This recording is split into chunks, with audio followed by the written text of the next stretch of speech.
Every human being is valuable. What makes something valuable? The ability to directly meet our human needs: food, water, shelter, rest, the security to close our eyes and rest, and human connection. Every individual is intrinsically valuable because we have the ability to directly meet our human need for connection and meet other people's need for human connection.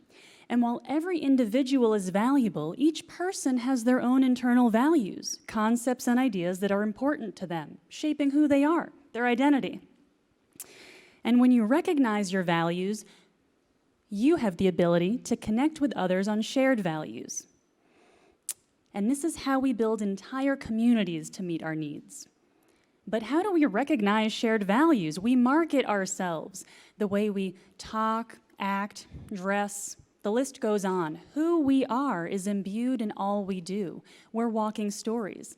And today, we have some of the most amazing tools for telling our stories and connecting with others, like social media. Social media is just a tool to help you meet your human need for human connection. And with it, we can connect with people from all over the world. So why do we feel disconnected? Well, it's not the tool, it's how you use it. And most of us don't understand how to use our tools in a healthy way. And this starts with the tools inside of us, our feelings. Well, feelings contain information about our needs. And when you accept how you feel, you can take steps to change the way you feel: hunger, thirst, sadness, whatever else. Meeting your needs in the present so you're able to continue this healthy cycle on repeat. It starts from the inside out, from being to doing. And by being yourself, you connect with yourself and then others. But most of us work from the outside in. Most of us are actually taught that feelings get in the way of meeting our needs. But if you do enough and perform well enough for others, those others will give you permission to simply be. But now that we believe simply being isn't enough to meet our needs, we never really want that day to come. See, we're afraid that by accepting ourselves, others will reject us. Well, we've been conditioned to believe that we need others' permission to meet our own needs, so we reject ourselves first. We push our feelings down anytime they arise, misusing the tools around us to continue misusing the tools inside of us. Social media is just a tool for connecting, but more often than not, we use it as a tool for rejecting ourselves. And when we reject ourselves, we reject our values and our own stories. So we take on the stories of others, doing and performing for those others, so they give us what we're afraid to give to ourselves: acceptance. So we put on the story we want them to see. And if they accept this story with a like or a follow, we convince ourselves they're accepting us. But this wasn't our story, this was someone else's story. So while they might accept our performance, they're not accepting us because we haven't accepted us. See, we're not struggling for acceptance from others. We're actually struggling to reject ourselves. See, it's hard to reject yourself. No matter how hard you push yourself down, you pop right back up. And of course you do. You never went anywhere to begin with. That's why we inundate ourselves with distractions, like social media apps and the people on the other end. See, we don't feel disconnected after hours of scrolling through social media because we see others are so loved and accepted, and why aren't we? We feel disconnected because we're misusing this tool the way we misuse all of our tools to self-sabotage, recreating our internal struggle for rejection. All of our scrolling is doom scrolling. And we reject ourselves with limiting beliefs like, what if a potential employer sees this? What if a friend sees this? What if a current follower sees this and they reject me because it doesn't align with the story or values they want to see? But by trying not to disappoint others, you only disappoint yourself. And you're still not meeting your own needs, right? Because you're waiting for others to give you permission to do so. In fact, you're making others responsible for your needs, your feelings, your values, and your story. Well, in a world of 7 billion people, you're bound to bump into those who don't share your values, right? I mean, you might even call some of them friend. But no true friend would ever shame you from sharing who you are, let alone your values, right? Because they would share those values. And luckily, with half the world's population on social media, you're also bound to make authentic connections.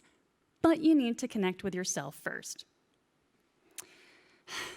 You can reject the disconnect by sharing your story. And this starts by sharing meaningful moments with yourself and then others. What does that look like? Well, look to your physical environment with the intent to identify things that make your day meaningful, and you will find those things that are valuable to you. Look to your digital environment and do the same. You'll start to recognize consistent values imbued in all of the ideas, things, and people you follow. You'll recognize your own values. And whether text, speech, image, NFT, whatever, capture meaningful moments in your life, right? Is it a book, a person, a concept, or idea? Your meaningful moments add up to your story. And now that you have those meaningful moments, share them with others. Attract the healthy people who will accept you because you've accepted you. Go a step further, be proactive, seek others. I mean, that's the point of hashtags, right? Find a community imbued with your values, giving you the safe space to demonstrate yours.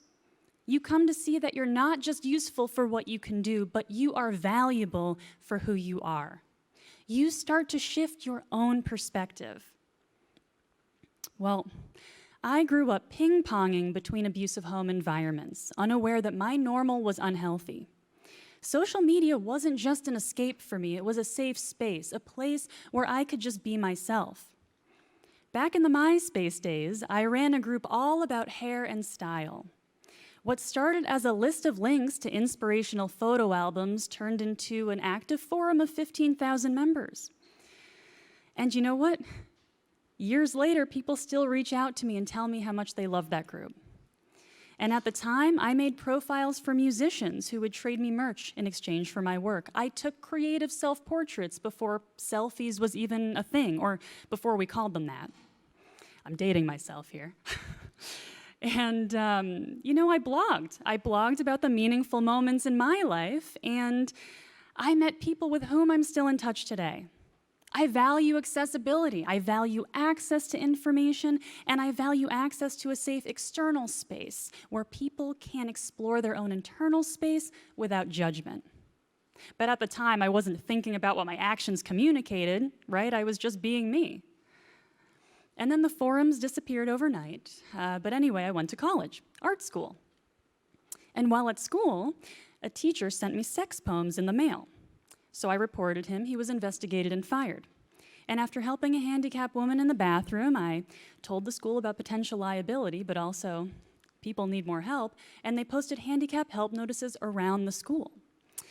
And after a well-documented complaint about an international travel course, they hired a travel course director, first time in its 20-year run. Oh yes, one person can make a difference. But I didn't see that. And no one else wanted to see it either. I mean, the school certainly didn't like to deal with me. My professors and classmates turned against me. One kid even tried to get me expelled. Anytime I brought up anything, my feelings were used against me. Because of the trauma I had suffered in this silent system, I no longer had the credibility to speak about this system. Sounds all too familiar, doesn't it? So I didn't tell my story. I treated myself the way I was treated. I silenced myself. So I told the story I wanted people to see, rooted in truth but veiled to appear bigger and better, and everything is fine, the girl mirage. I turned to branding and labels and titles and social media, this tool that I had once used for fun, in a healthy way to connect with myself and others, I was now using to distract myself away from my needs. Well, due to the fear of what accepting my feelings might have brought, right? Pain, rejection, I rejected myself first. I caused myself pain in the present in order to avoid the idea of future pain at the hands of others, a control tactic for lack of management. Well, this all seemed to work. I was getting validated for this behavior. I was even a town elected official. I mean, I ran uncontested, sure, but it looked good. And I did enjoy the role. I was a practicing artist with viewings around the world. But I wasn't just marketing myself, I was manipulating others because I had manipulated myself. And as I hid myself and I hid my values, I wound up in a very codependent relationship and another abusive environment. Isolated and disconnected, I looked for community. I went to grad school. And that's probably a whole other talk, but anyway.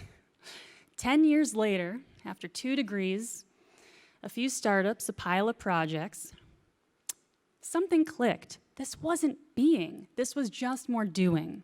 So who was I? Well, for one thing, I was tired. I was tired of living my life for others. I was tired of struggling, putting my struggles, my ideas, my misguided and limiting beliefs in the way of truly listening to what I needed, giving to myself first, so I could give to others. So I finally gave myself permission to listen to myself, to listen to my feelings, the information inside of me. I finally gave myself permission to build a safe space for myself without judging myself. I gave myself permission to advocate for myself to myself without guilt. I gave myself permission to be transparent without shame. And now I'm building my own community of people who accept me because I've accepted me. And that is how we meet our needs, build community, and move on to a path of fulfillment, using all of the tools around us and those inside of us in a healthy way. We come to see that when we share our stories, we realize we're not alone. Acceptance is the key to connection, and we've had these tools this whole time. You just need to flip your script. So I flipped my script, and I told my story. I'm Geena Matuson. Thanks for coming to my TEDx talk.